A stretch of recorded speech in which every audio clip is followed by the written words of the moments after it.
नमस्कार साथियों, मैं हूं विकास। स्वागत है आप सभी का अपने चैनल पर। तो साथियों, आज की चर्चा में हम बात करेंगे सुप्रीम कोर्ट से आए हुए एक ऐतिहासिक फैसले की। तो जी हाँ साथियों, आज की चर्चा में हम बात करने वाले हैं सुप्रीम कोर्ट ने अभी-अभी अपने दिए गए फैसले में केंद्र सरकार द्वारा साल 2019 में धारा 370 को खत्म किए जाने को लेकर जो संविधान में संशोधन किया था, उसे आज सही ठहरा दिया है। और मतलब जो है, सुप्रीम कोर्ट ने अपने फैसले में कहा है कि कश्मीर से हटाई गई धारा 370 बिल्कुल भी असंवैधानिक नहीं थी और धारा 370 को हटाया जाना एकदम सही फैसला था। तो जी हाँ साथियों, आज सर्वोच्च न्यायालय ने 135 करोड़ देशवासियों वाले हमारे भारत को लेकर के एक बहुत ही निर्णायक फैसला दिया है। और अब से कश्मीर जो है, भारत का जो 2 विधान, 2 संविधान और 2 पहचान वाली जो राजनीति थी, उसका अंत करते हुए ये एक ऐतिहासिक फैसला दे दिया है। तो चलिए हम जानते हैं। सबसे पहले तो हम जानेंगे कि सुप्रीम कोर्ट ने अपने इस फैसले में कहा क्या है, उसके बाद हम थोड़ा-सा इतिहास की तरफ बढ़ेंगे। तो साथियों, अपने सुप्रीम कोर्ट ने इसी फैसले में अपने कहा कि किसी भी देश की 2 संप्रभुताएँ नहीं हो सकती हैं। क कश्मीर भारत का अंग है और भारत की अपनी संप्रभुता है। कश्मीर की विशेष संप्रभुता के बारे में कहीं कोई भी ज़िक्र नहीं है। और इस आधार पर केंद्र सरकार द्वारा 5 अगस्त साल 2019 को लिया गया फैसला एकदम सही है। कश्मीर में धारा 370 का हटाया जाना एकदम जायज़ है। साथियों, अगर मैं इस पूरे प्रकरण की पृष्ठभूमि में जाऊं और थोड़ा इतिहास की तरफ चलते हैं, तो आपको मैं बताता हूं कि जब हमारा देश आज़ाद हुआ था, यानी 15 अगस्त 1947, उसके बाद में जब हमारा देश आज़ाद हुआ और यहाँ पर जो है कहीं न कहीं जो रियासतें थीं, उनकी एकीकरण की बात उठी। तो उस दौरान कश्मीर भी एक रियासत हुआ करती थी। वहाँ के राजा थे हरि सिंह। तो इस तरीके से बहुत सारी रियासतें थीं, उनको जो है ऑफ़र दिया गया कि भारत सरकार द्वारा ऑफ़र दिया गया कि आप सभी भारत संघ में शामिल हो जाइए और भारत का अभिन्न अंग बन जाइए, और इसके बाद हम जो है कहीं न कहीं मतलब मिल कर के काम करेंगे। लेकिन कुछ रियासतें ऐसी थीं, चाहे वो कश्मीर की रियासत हो, चाहे जूनागढ़ की रियासत हो, चाहे हैदराबाद की रियासत हो, तो ये कुछ रियासतें ऐसी थीं जो आसानी से तैयार नहीं हुईं। और इसके बाद में क्या हुआ, जब जम्मू कश्मीर के राजा थे हरि सिंह, वो तैयार नहीं। उन्होंने कहा कि हम कश्मीर को स्विट्ज़रलैंड जैसा बनाएँगे।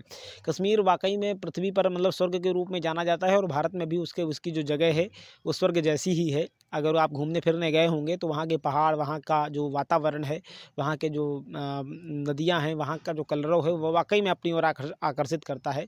एक अजब ही अलग ही माहौल है और वहाँ जाने के लिए सबका दिल चाहता है। तो साथियों, कहीं न कहीं इस चीज़ को ध्यान में रखते हुए राजा हरि सिंह, जो तत्कालीन वहाँ के राजा थे, उनका कहना था कि हम कश्मीर को जो है एक मतलब स्विट्ज़रलैंड के तरीके बनाएँगे, हम भारत संघ में शामिल नहीं होंगे। तो उस वक्त देश के प्रधानमंत्री पंडित जवाहरलाल नेहरू थे और जो गृह मंत्री थे वो थे सरदार पटेल। हालांकि एकीकरण का जो कार्य था वो कहीं ना कहीं सरदार पटेल ही कर रहे थे। तो इन सब चीज़ों को जब सरदार पटेल उन्होंने कहा कि नहीं मान रहे, तो कोई बात नहीं, चलिए अच्छा, आप अलग ही रहिए और बना लीजिए स्विट्जरलैंड। लेकिन कुछ दिनों बाद, क्योंकि जस्ट बगल में पाकिस्तान था, तो पाकिस्तान की जो बुरी नीयत थी वो कहीं न कश्मीर पर लगी हुई थी।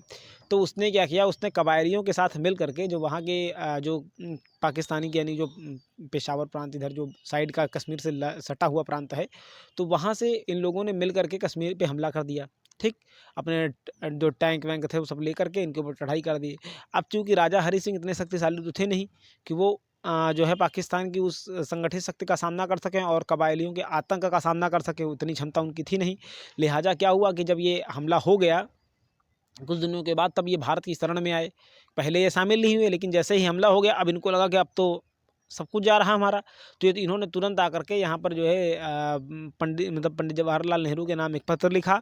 वो पत्र जो है और इधर एक गृह मंत्री जो हमारे उस वक्त के सरदार पटेल जी थे, उनको एक पत्र लिखा। ये पत्र जब उनको मिलता है, तो और उस वक्त के जो जनरल थे, जनरल मानेकशॉ, इस देश के सेनाध्यक्ष थे, तो उन तक ये अपनी वो खबर पहुँचाते हैं। इसके बाद में मानेकशॉ और वो सरदार पटेल, इसका मतलब एक तरीके से सरदार पटेल और मानेकशॉ जो थे, ये दोनों लोग जाते हैं पंडित जवाहरलाल नेहरू के पास। वहाँ बातचीत होती है। इसके बाद में पहले तो नेहरू कहते हैं कि हम मतलब जो है, ऐसे बहुत सारे युद्ध चल रहे हैं, ऐसी बहुत सारी चीज़ें चल रही हैं। तो उन्होंने मतलब इस पर थोड़ा सा देर से फैसला लेने की बात कही। लेकिन जब सरदार पटेल ने ये कहा कि आपको कश्मीर चाहिए कि नहीं चाहिए, तो उन्होंने कहा नहीं, हमको चाहिए। जैसे ही इतना कहा, तो उन्होंने मानेकशॉ को इशारा किया कि जाओ और सेना से तुरंत सेना लगा करके और पाकिस्तान पर हमला कर दो, और उसके बाद में हम कश्मीर को जो है शामिल कर लेंगे। अच्छा, ये चीज़ें हो गई। अब इसके बाद में जब शामिल हो गया, तो अब कश्मीर भारत का अभिन्न अंग बन चुका था। उसके बाद में वहाँ पर एक जो पंडित जवाहरलाल नेहरू के एक मित्र थे, शेख मोहम्मद अब्दुल्ला। तो शेख मोहम्मद अब्दुल्ला मतलब जो है उनकी कश्मीर में अच्छी खासी पकड़ थी। और इन चीज़ों को ध्यान में रखते हुए उन्होंने लोकतंत्र बहाली के लिहाज से या अपना जो भी उनकी विचारधारा रही हो, तो उन्होंने मतलब कश्मीर के लोगों को विशेषाधिकार देने के लिए कि वो भारत का अंग तो रहेगा, लेकिन कुछ चीज़ें हमें स्पेशल रूप से दे दी जाएँ, जिससे कि यहाँ के लोगों का जो है भला होगा, या जैसा भी मतलब उनकी जो थिंकिंग रही हो। तो उन्होंने स्पेशल के तौर पे मतलब जो है वहाँ के लिए एक विधान, दो मतलब एक विधान, यानी कि वहाँ अलग जो है प्रधानमंत्री या और झंडा, संविधान इत्यादि चीज़ों की माँग की। तो पहले जब कश्मीर था तो वहाँ पे 2 झंडे लगा करते थे, जब से धारा हटी तब से फिर अलग हो गया, कश्मीर का अलग था और यहाँ का अलग था। तो 2 विधान, श्यामा प्रसाद मुखर्जी जो भारतीय जनता पार्टी की ओर संघ के बड़े नेता थे, उनका भी ये था, उन्होंने अपना नारा दिया था कि एक देश में 2 विधान, 2 संविधान, और मतलब ये चीज़ें 2 निशान नहीं चलेंगे, निशान यानी झंडा। तो उन्होंने ये चीज़ें कही हुई थी। तो अच्छा, अब ये चीज़ें जब हो गई, अब इसके बाद में लगातार मतलब इसको जो है फिर सदन में आकर के बैठक हुई, वहाँ मतलब विचार हुआ, विचार विमर्श करने के बाद में इनको स्पेशल तौर पर जब मतलब शेख मोहम्मद अब्दुल्ला जो थे, उनके कहने पर, उनके सिफारिश पर पंडित जवाहरलाल नेहरू ने जो है, और जो संसद थी पूरी, इन सब ने मिल करके संविधान में एक धारा शामिल की 370, उसे अस्थायी तौर पे किया गया, क्योंकि बहुत सारे सांसदों को इससे एतराज़ था। तो उसमें ये शामिल ये किया गया कि ये धारा अस्थायी रूप से रहेगी और कश्मीर भारत का अभिन्न अंग है, लेकिन मतलब ये जो धारा है ये स्पेशल रूप से, मतलब उसको ये धारा तो दी गई, लेकिन उसमें लिख दिया गया कि अस्थायी रूप से। अस्थायी का मतलब ये था कि अगर ज़रूरत पड़ी तो इसे हटाया भी जा सकता है, क्योंकि कभी अगर अस्थायी रूप से दे दिया गया तो हो सकता है वो संप्रभुता के लिहाज से फिर अलग तौर पे एक देश मांग करें, फिर हटाना मुश्किल होगा। तो इन चीज़ों को ध्यान में रखते हुए सरकार ने मतलब जो है एक ये नज़र रखी और उसमें धीरे से ये कर दिया। अच्छा, ये चीज़ें उतार चढ़ाव चलते रहे, उसी में 35 ए भी था जो विशेषाधिकार देता था कश्मीर, चाहे वो मतलब वहाँ के जो युवा थे, जैसे भारत के जो लोग हैं वो वहाँ पर जा कर के नहीं बच सकते हैं, थे मतलब, अब तो बच सकते हैं जब से हट गई है धारा, पहले नहीं बच सकते थे। क्यों? क्योंकि उसकी वजह ये थी कि जैसे कि वहाँ का मतलब जो एक तरीके से अलग संविधान था, या अलग उनकी जो उनका जो चीज़ें थी, उसकी वजह से जो धारा उसी में आर्टिकल 370 के अंतर्गत जो पढ़ने वाला जो 35 ए आर्टिकल था, एक मतलब उसी में कहीं न कहीं ये चीज़ें थी कि आप मतलब भारत के जो शेष लोग हैं वो वहाँ पे नहीं रह सकते हैं। तो अब ये इसी जगह वो तो स्पेशल हो गया था। तो इन चीज़ों को लेकर के कहीं न कहीं मतलब विवाद हुआ करता था बहुत। उधर पाकिस्तान के भी अपने हमले जा रहे थे, जैसा कि आपने बीते दशकों में देखा होगा, बहुत बार हमले हुए, अभी भी हमले होते रहते हैं। तो अब उस वक़्त क्या था कि सेना पर बहुत पत्थरबाजी होती थी, तो कश्मीर बनेगा पाकिस्तान के इशारे पर, कश्मीर के अंदर कश्मीर बनेगा पाकिस्तान, इत्यादि जैसे नारे वगैरह लगा करते थे और सेना पर आए दिन हमले हुए करते थे। तो इन समस्या से निजात पाने के लिए जब ये होते करते करीब इसको जो है 70 साल लगभग बीत गए, तो उसके बाद में नरेंद्र मोदी 2014 में उन्होंने शपथ ली इस देश के प्रधानमंत्री पद की। इसके बाद में पहले इनके राज्यसभा में इनके पास बहुमत नहीं था, तो इन्होंने इंतज़ार किया, और इसके बाद में जब इसके बाद में जब ये इनका अंतिम मतलब चुनाव आने वाला था, तो उसके बाद जो है अचानक से फरवरी में जो है फरवरी 2019 को जो है पुलवामा में हमला, वहाँ पे हाँ, पुलवामा में हमला हो जाता है आतंकी, उसमें हमारे 40 जवान लगभग शहीद हो जाते हैं।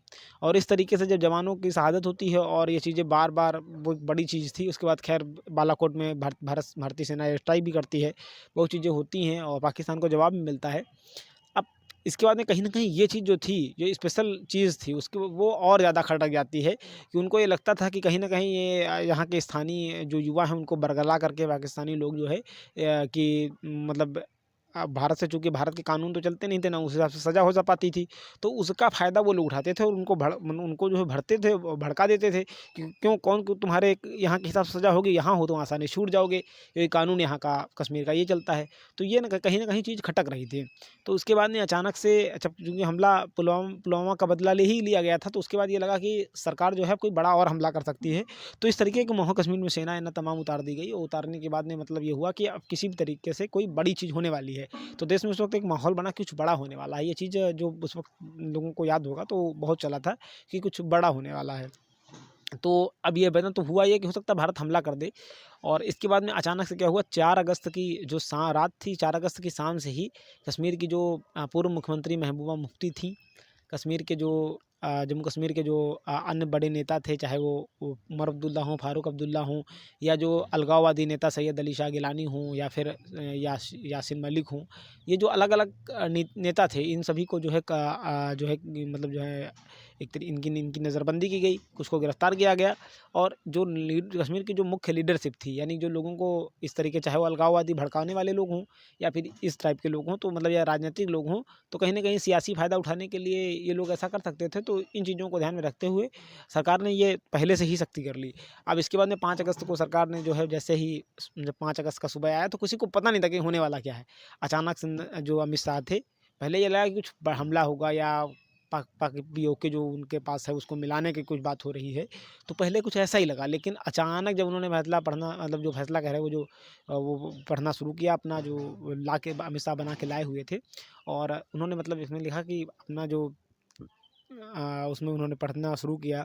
उसमें उन्होंने कहा कि अब से कश्मीर धारा 370 जो है, आज से हम इसको समाप्त कर रहे हैं, और ये अब इसके जो वो होंगे वो अभी से निरस्त हो जाएँगे। मतलब इसके अंतर्गत जो भी प्रावधान है वो निरस्त हो जाएँगे। अब इसके बाद कांग्रेस के अधीर रंजन चौधरी इत्यादि जो वहाँ पर तमाम सांसद वगैरह थे, राज्यसभा और लोकसभा इत्यादि में सब जगह बवाल घटा। लेकिन अब चूँकि सरकार अब 2019 में बहुमत में लगभग आ गई थी और कुछ अन्य पार्टियों का समर्थन भी था, तो सरकार ने ये फैसला लिया और उसके बाद में उसको जो है शामिल कर दिया, मतलब हटा के निरस्त कर दिया। अब तब से ये लगातार विवाद चल रहा था, उतार-चढ़ाव भरा दौर था। तमाम लोग इसमें, तमाम कुछ किसी जो चाहे जम्मू कश्मीर के नेता हों या अलग-अलग पार्टियों के नेताओं ने कहा कि हमारी सरकार बनेगी तो हम वापस कर देंगे, कश्मीर के लोगों के साथ जुल्म हो रहा है, वहाँ के भी लोगों के विशेषाधिकार छीन लिए गए हैं, ऐसी बहुत सारी बातें कही गईं। लेकिन अब चूँकि मामला फिर इसके बाद में सुप्रीम कोर्ट गया, बहुत सारी इसमें गवाहियाँ हुईं, बहुत सारे जो क्या बोलते हैं, मतलब याचिकाएँ, जो याचिका पे सुनवाई होती है, बहुत बार सुनवाई-वनवाई हुई, और इन सब के बाद में आखिरकार सुप्रीम कोर्ट ने एक निर्णय लिया। सुप्रीम कोर्ट ने जो है इसका निचोड़ देते हुए फैसला, आज अपना ऐतिहासिक फैसला देते हुए कह दिया कि चूँकि कश्मीर की अपनी कोई संप्रभुता नहीं है, वो भारत का अभिन्न अंग है। इस वजह से, और ये भारतीय संविधान में संशोधन किया गया है, इस लिहाज से भारत सरकार द्वारा, यानी नरेंद्र मोदी हुकूमत द्वारा साल 2019 में 5 अगस्त साल 2019 को लिया गया ये फैसला बिल्कुल उचित है और इसमें कुछ भी गलत नहीं है। अभी कुछ देर पहले ये फैसला आया हुआ है, मेरे वीडियो बनाने से पहले। तो साथियों, मैं आपको बताऊँ, इस पर अब अलग-अलग जो पार्टियाँ, उनकी अपनी अलग-अलग प्रतिक्रिया आ रही है। चाहे वो महबूबा मुफ्ती हों, महबूबा मुफ्ती का एक तरफ कहना है कि हमें निराश नहीं, मतलब वो अपने लोगों को भड़का रही हैं और कश्मीर के लोगों के लिए बड़ी सहानुभूति जता रही हैं कि जो है ये एक पड़ाव है और ये अंतिम नहीं है, हम लड़ाई जारी रखेंगे। और मेरा सुप्रीम कोर्ट को आग्रह है कि वो अपने फैसले को मतलब जो है दोबारा से देखें और सही करें। मतलब उन्होंने, मतलब जो है, अपना जो भड़ास होती है वो निकाली है। उधर उमर अब्दुल्ला ने, चूँकि इन सब के लोगों की जो चाहे उमर अब्दुल्ला हों, चाहे गुलाम नबी आज़ाद, तो कहीं न कहीं ये जितने भी राजनीतिक पार्टियाँ हैं, इनकी जो राजनीति है वो कहीं न कहीं इसी मुद्दे पर चलती आई है, और ये इसी मुद्दे पर जो है कश्मीर के आम जो युवा हैं उनको लेकर के बातचीत करते रहते हैं कि भड़काना कहें या उकसाना कहें, तो ये चीज़ें वो लगातार करते रहते थे। तो उनको ये था कि कश्मीर से जो धारा 370 कि हमारी सरकार बन रही है, हम वापसी करेंगे। अच्छा, सुप्रीम कोर्ट ने यहाँ पर एक और बात कही है। सुप्रीम कोर्ट ने अपने फैसले में कहा है कि 30 सितंबर 2024 तक हर हाल में वहाँ पर चुनाव किए जाएँ और लोकतंत्र की बहाली की जाए। तो जी हाँ, ये एक बड़ी बात है। सरकार, क्योंकि अभी तक वहाँ पे चुनाव नहीं हुए हैं, क्योंकि अभी तक ये यूटी, मतलब जो यूनियन टेरिटरी होती है, मतलब केंद्र का जो अंग होता है, केंद्र शासित प्रदेश का जो दर्जा है, वो सरकार ने दे रखा था लद्दाख, जम्मू कश्मीर को। तो अब कहीं न कहीं इन चीज़ों पर फैसला होगा और सरकार के अंडर में इनको लेकर के अब वहाँ पे चुनाव कराए जाएँगे। उधर अब तमाम अन्य अलग-अलग नेताओं का भी रिएक्शन आ रहा है। असदुद्दीन ओवैसी ने कहा है कि एक फैसला गलत हुआ है और इसमें कहीं न कहीं मतलब जो है, अब जब मतलब फैसला गलत हुआ मान लें या उनका निराश हूँ और फैसले से, ये सब चीज़ें, क्योंकि सुप्रीम कोर्ट के फैसले पर सीधे-सीधे कुछ कह पाना किसी के लिए मुश्किल नहीं, मतलब मुश्किल होता है। तो क्योंकि एक सर्वोच्च न्यायालय है देश का, तो कहा है कि निराश हूँ और ये कब जो है चेन्नई, हैदराबाद इत्यादि जो अन्य राज्यों की जो राजधानियाँ हैं, उनको भी कहीं न कहीं अब जो है वो बना लिया जाएगा, केंद्र शासित प्रदेश बना लिया गया। उधर प्रधानमंत्री नरेंद्र मोदी ने सुप्रीम कोर्ट के फैसले पर खुशी जाहिर की है। उन्होंने कहा है कि सच की जीत हुई है और भारत की अपनी संप्रभुता है, इस लिहाज से बहुत ही बड़ा फैसला है और 135 करोड़ देशवासियों के लिए खुशी का दिन है। उधर जो छत्तीसगढ़ के नवनिर्वाचित मुख्यमंत्री हैं, उन्होंने भी इस पर अपनी खुशी जाहिर की है। इधर जो मध्य प्रदेश के मुख्यमंत्री शिवराज सिंह चौहान ने भी इस फैसले पर खुशी जाहिर की है। उन्होंने भी कहा है कि ऐतिहासिक फैसला है और आज का दिन भारतीयों के लिए खुशी भरा दिन है, क्योंकि कश्मीर अब भारत का पूर्ण रूप से अभिन्न अंग बन चुका है। तो इत्यादि अलग-अलग राजनेताओं की अपनी-अपनी अलग-अलग बयानबाजियाँ आ रही हैं। फिलहाल ये सुप्रीम कोर्ट का फैसला आ गया है और अब इस पर कोई भी बहस अब हटने के बाद में नहीं ऐसी आशा है कि अब नहीं होगी, क्योंकि अंतिम विकल्प के रूप में सभी सुप्रीम कोर्ट ही जाते हैं और कोर्ट में जब बात होगी, आज जस्टिस चंद्रचूड़ ने भी जो है इस पर अपनी मोहर लगा दी और 5 जजों की चूँकि ये बेंच थी, बेंच ने अपनी इस पूरे मसले पर डिस्कस किया और अंततः जब उसे लगा कि नहीं, सरकार द्वारा लिया गया फैसला सही है और कश्मीर तो भारत का अभिन्न अंग है ही, और क्योंकि और राष्ट्रपति को अधिकार है, विशेषाधिकार है कि राष्ट्रपति जो है वो संविधान में कोई भी संशोधन करना हो या उसको लेकर के अगर सदन की अनुमति है, दोनों सदनों से चीज़ पास है तो उस पर फैसला ले सकते हैं। तो निश्चित रूप से ये फैसला राष्ट्रपति के अधीन था, और क्योंकि ये वो भारत के मतलब राष्ट्रपति हैं और संविधान भी भारत का है, तो निश्चित रूप से ये फैसला सही माना गया और अंततः जो सच की विजय हुई और अब कश्मीर से धारा 370 जो है हमेशा के लिए लगभग विदा हो जाएगी, क्योंकि इसके बाद में शायद ही अब उसके बाद में कहीं कोई सुनवाई होगी, क्योंकि सर्वोच्च न्यायालय ने जो फैसला दे दिया वो दे दिया।